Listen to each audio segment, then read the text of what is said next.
All right, I'm very excited to do a podcast about Gustave Flaubert's Madame Bovary and wrap this up and be done with all podcasts pertaining to Madame Bovary. So I just want to state a few things right off the bat that I'd like to get to today. I'm happy to have already done a podcast devoted to the indebtedness, devoted to her decisions regarding the family finances. This podcast will focus on everything else that I think is a theme, everything else that, or at least a theme that I think is worth talking about here. The following things are things I want to address. One, the humor of Gustave Flaubert. A lot of the humor, I think, is centered around actually the non-romance of it, just how unromantic all of this stuff really is. And a lot of the other humor seems to revolve around the fact that each and every person within this book, every character is a little unfavorable. And never at any point in this book is the wisdom of the narrator placed in the mouth of a character. Every character is somewhat caricaturized. It's almost like Springfield. It's almost like The Simpsons. You know, so when you watch The Simpsons, it's rare for a character to state anything that it seems to be wise. The characters are very much pieces of the bigger picture. They do not express the overall point. They are whimsies, caricatures. They're simply the writer's tools. The writer is the puppeteer. The characters are the puppets. Another thing that I do want to get to regarding this book, I want to talk to a little bit about what it says about the medical profession. I see that Flaubert's father was a doctor, that he himself was a lawyer. There's something very clinical about the tone of this book. So I want to talk about that too. I also want to talk a little bit about the inverse relationship between the pursuit of love and the pursuit of worldly wealth. And I would argue that Madame Bovary, even though she seems to be an adulterer and she seems to be pursuing sex acts, I would argue that for her, it is not about the sex. For her, the affairs are a luxury. And that it is wealth-seeking behavior, and the fact that it is resulting in affairs is a mere superficiality. It is part of her materialism. It is not part of her lustfulness. I want to distinguish my own opinion from what seems to be the prevailing opinion, just based on kind of the introduction of the book I have, and I have the Lowell Bear version. That one of the things that people seem to state about this book is the fact that Flaubert oscillates between very matter-of-fact narrative and what seems to be flowery, transcendent, effusive prose when he gets to the so-called romance of it. And that there are these passages in which he seems to be trying to whisk us away. He seems to be trying to infuse us with some sense of romance. I disagree. I actually think that those lines where it seems like he's doing that are actually purposefully derivative, purposefully bad, and that is not him trying to romanticize what is taking place. That is him making fun of derivative romantic literature.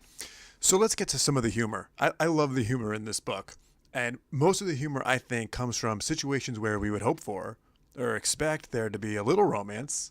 And in fact, there is really none. So let's start with the way that Charles and Emma Bovary become engaged to be married. First of all, everyone in this story is slow on the uptake. Almost everyone in this story is. And so there's this ridiculous line where Charles keeps going to this house and Emma is living there, and he's slow to figure out why he loves going over there. Well, I sure seem to like going over there. It takes him a while to realize he's falling in love with Emma Bovary. But her father realizes that Charles is going to eventually ask for her hand, so we get this line. So when he noticed that Charles's cheeks turned red in his daughter's presence, which meant that one of these days he would ask for her hand, he pondered the whole matter in advance. He found Charles rather thin and frail, not the kind of son-in-law he would have preferred. Yeah, good. He found Charles rather thin and frail, not the kind of son-in-law at all. This is not what I'm looking for, but at least he doesn't seem like he would haggle too much over the dowry. That's one of the next lines. And then ultimately he says to himself, if he asks me for her, I won't say no. That's super romantic. That's the way these two are going to become That's the way these two are going to be married. The father sees him and says, well, he's nothing like how I would have him look if it were up to me. But if he asks me, I won't say no. So they get married. And after the wedding night, a few people notice that it's a little weird that he seems more excited than she is. And it is only after they are married that Flaubert starts to describe to us what's going through her mind. Up till now, we didn't really know where her head was at. It was really told from Charles's perspective. But once they get married, Flaubert starts to tell us she's not happy almost instantly. But then there's a moment where someone comes to visit them and invites her to a ball. And according to Flaubert, this is the beginning of her obsession with living more luxuriantly than she lives with her husband. But this is how it happens. This member of the nobility comes to see them, and when he saw Emma. So this is from the text. When he saw Emma, he noticed that she had a shapely figure and that she did not bow to him like a peasant. She's got a shapely figure and she doesn't bow like a peasant. She'll do, we can invite her. So that's how she gets invited to this ball, not because she's meant for big things. She doesn't bow like a peasant. That's what this guy's thought is. So they go to the ball and she's overwhelmed with the stimuli of the ball. And Flaubert describes this, and I feel a sense of cultural inaccessibility here because I'm suspicious that she commits certain faux pas that I as a 2017 reader can't detect. I wonder how many times she does something that is incorrect socially at this ball. But anyway, she comes away from the ball and she's changed forever. She's wistful about it the moment they leave this place. She managed to resign herself, though. She opened her drawer and reverently put away the clothes she had worn to the ball, including her satin slippers, whose soles were yellow from the slippery wax of the dance floor. Her heart was like them. Contact with wealth had left something on it which would not wear away.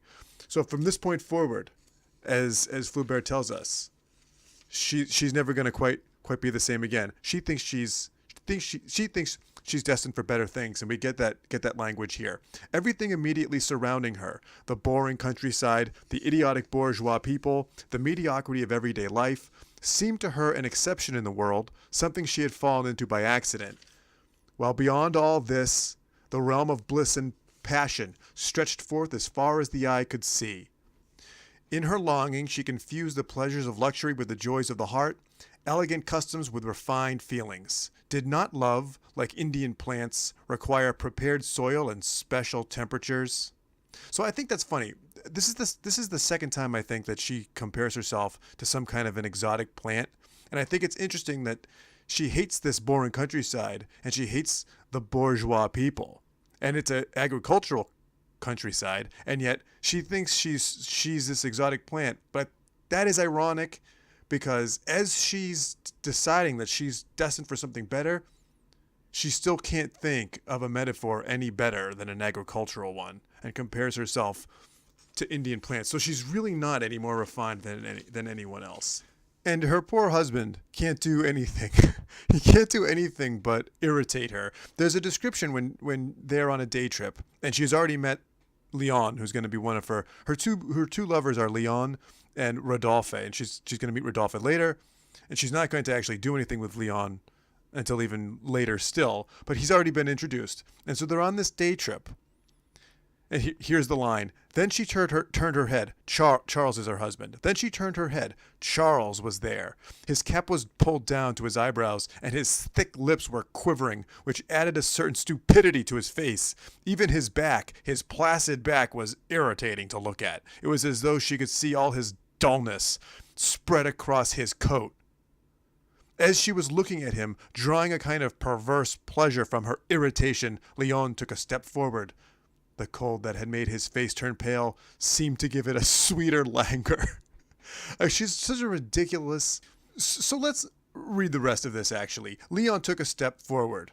The cold that had made his face turn pale seemed to give it a sweeter languor. His skin was visible between his cravat and his and the rather loose collar of his shirt, the tip of an ear showed from beneath his hair, and his big blue eyes, raised toward the clouds, seemed to Emma more limpid and beautiful than a mountain lake mirroring the sky. "Stupid brat!" the apothecary cried out. So you see how these thoughts of hers are truncated by this ridiculous line. It's funny because it's penetrating an attempt at romance. But I want to try to use this paragraph to make my point. It's a matter of opinion, I guess. I just don't think Flaubert intends this to be a true description of Léon. I think it's making fun of Emma. His skin was visible beneath his cravat, and the rather loose collar of his shirt, the tip of an ear, showed from beneath his hair, and his big blue eyes raised toward the... Maybe it's because of the qualifying words, seemed to Emma, as though if we were there, we might strongly disagree that this individual, Léon, has eyes that are more beautiful and more limpid than a mountain lake. It's so over the top and ridiculous. Isn't it? I don't buy it. I don't buy that this is in there as an attempt at poetry. I think it's in there to be, there's something missing from it. I can't quite put my finger on it. There is something missing, and I don't find it to be a sincere attempt at romantic, poetic prose. But then this next line, this is how little Charles can please her. "Stupid brat," the apothecary suddenly cried out, and he ran over to his son, who had just rushed into a pile of lime to paint his shoes white. Napoleon howled in reply to his father's angry lecture while Justin scraped his shoes with a piece of plaster. But a knife was needed. Charles offered his.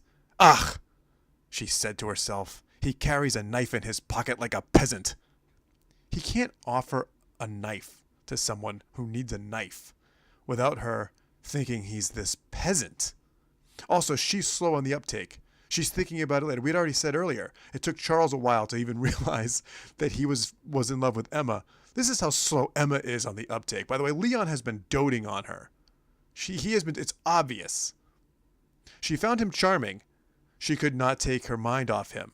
She recalled how he had looked on other days, things he had said, the sound of his voice, everything about him, and she said over and over again, advancing her lips, as though for a kiss, "Yes, charming, charming." Then she asked herself, isn't he in love with someone? Who could it be? And then it's ... Why, it's me!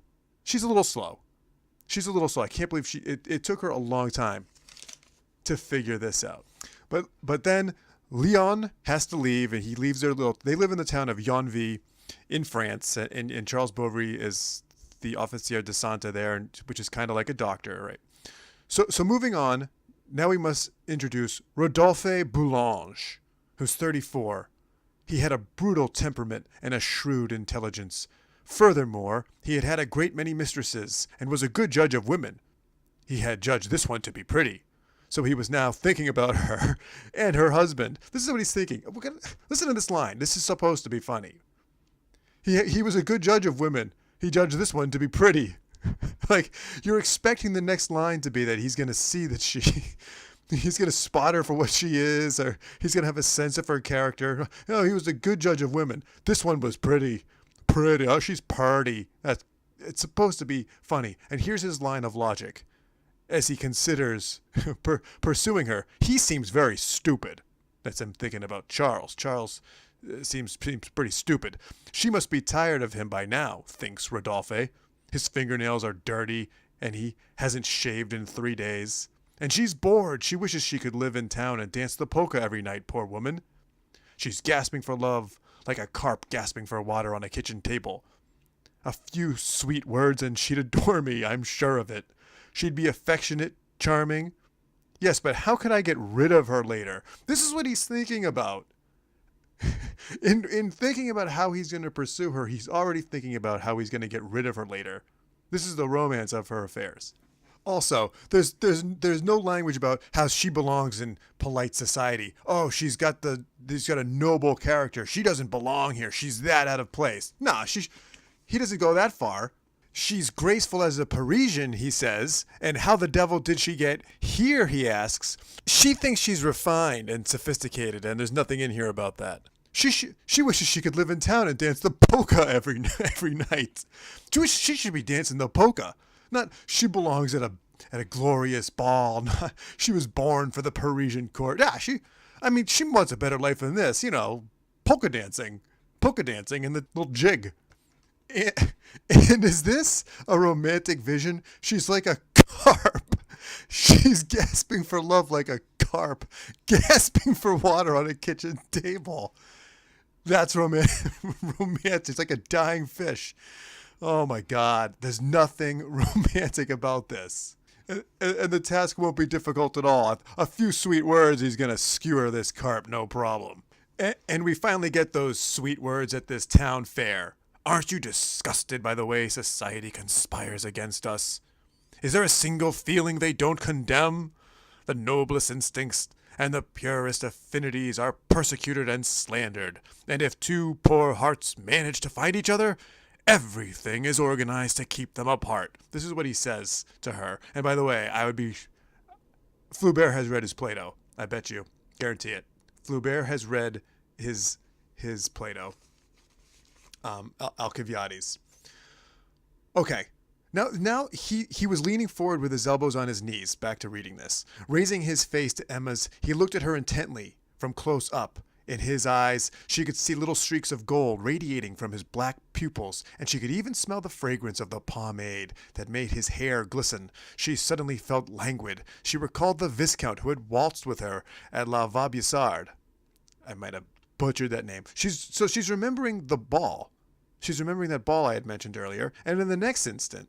But as she did so, she leaned back in her chair and saw in the distance on the furthest horizon the old stagecoach slowly coming down the hill, trailing a long plume of dust behind it. It was in that yellow carriage that Léon had so often come back to her. So in this moment, as this guy's trying to seduce her, within a span of what must be seconds, two other men have raced through her mind. So she's airy. She's not fixated on any one person. She's an airy individual. Her thoughts are scattered. So in this next scene, this is more of the humor. This is more of the humor and how unromantic this affair is. So as he's trying to seduce her, in the background, there's a series of prizes being awarded by this counselor. A counselor from the French government has come to the town of Yonville to give out some prizes and to kind of overall condescend to the farmers there and how crucial they are to the French economy and all this other. So these are the words he's saying to her while this award ceremony is taking place behind them. Take us, for example, he said. Why have we met? What circumstances brought it about? It must have been because our particular inclinations made us move toward each other across the distance, separating us like two rivers flowing together. And he took her hand. She did not withdraw it. And then in the background, first prize for general excellence of crops, said the chairman. When I came to your house this morning, for instance, to Monsieur Bizet of, I can't pronounce any of these French names. But this is what's going on in the background. And eventually we get to this line. I tried to make myself leave 100 times, yet I followed you. I stayed with you. And then in the background, someone simply shouts the word, manures. Manures is what they're yelling about in the background. They're giving out a prize for shit. Then they're giving out a prize for a merino ram. This is in the background while he's trying to make these overtures. I've never been so completely captivated by anyone before. I'll take the memory of me with you, but you'll forget me. I'll have passed through your life like a shadow. And in the background it's, for a merino ram to Monsieur Belot of Notre Dame. For pigs, Monsieur Culemborg. They're giving out prizes for pigs, rams, and shit in the background. This is what this counselor is telling to them. Poop!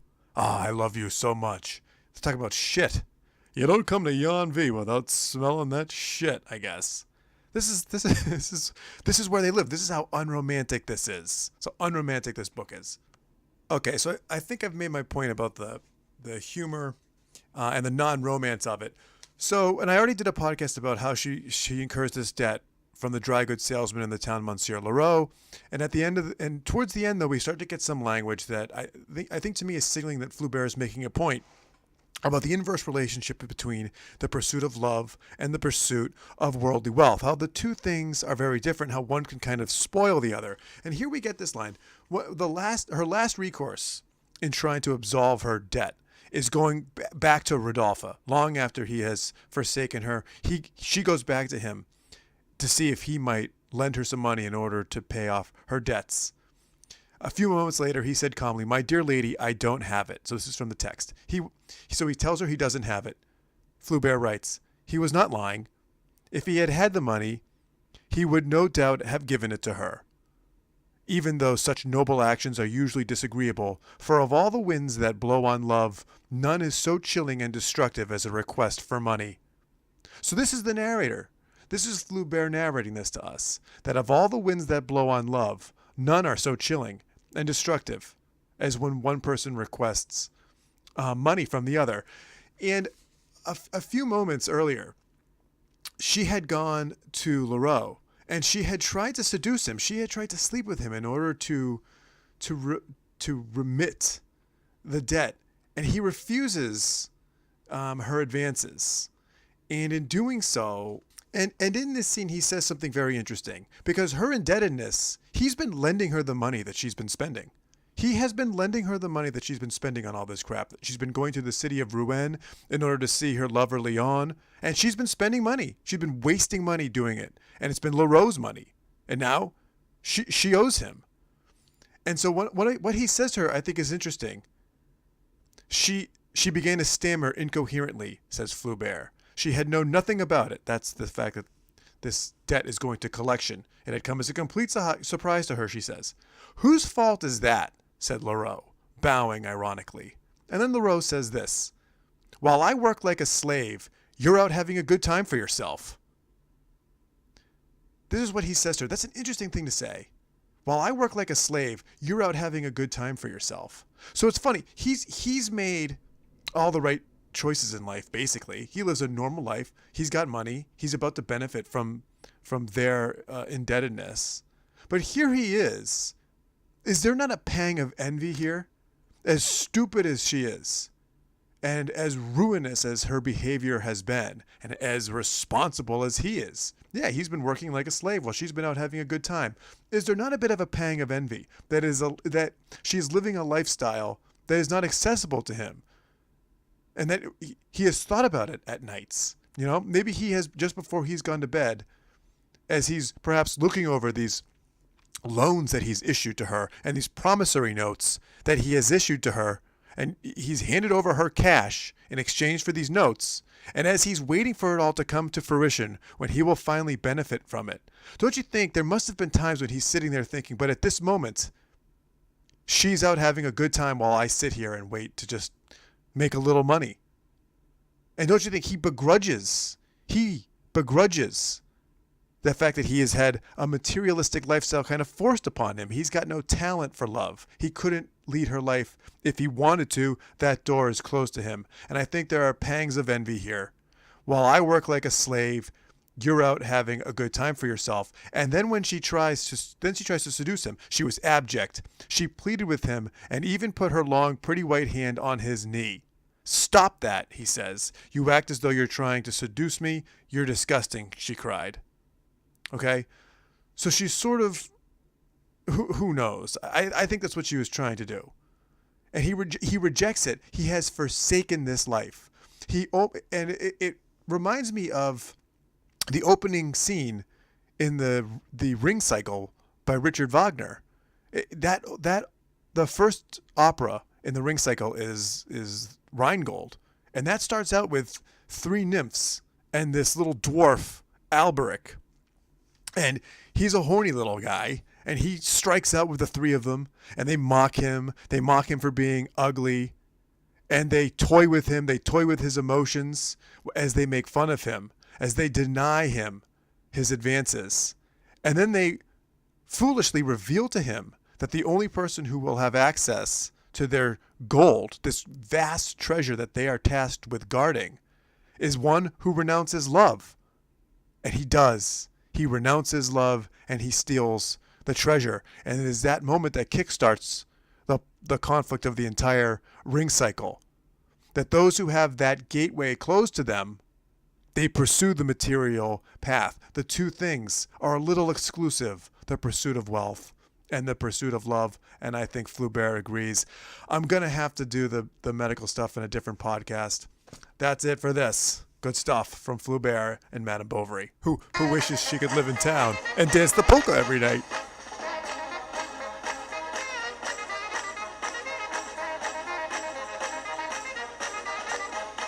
Someone stole a kishka, someone stole a kishka, someone stole a kishka from the butcher shop.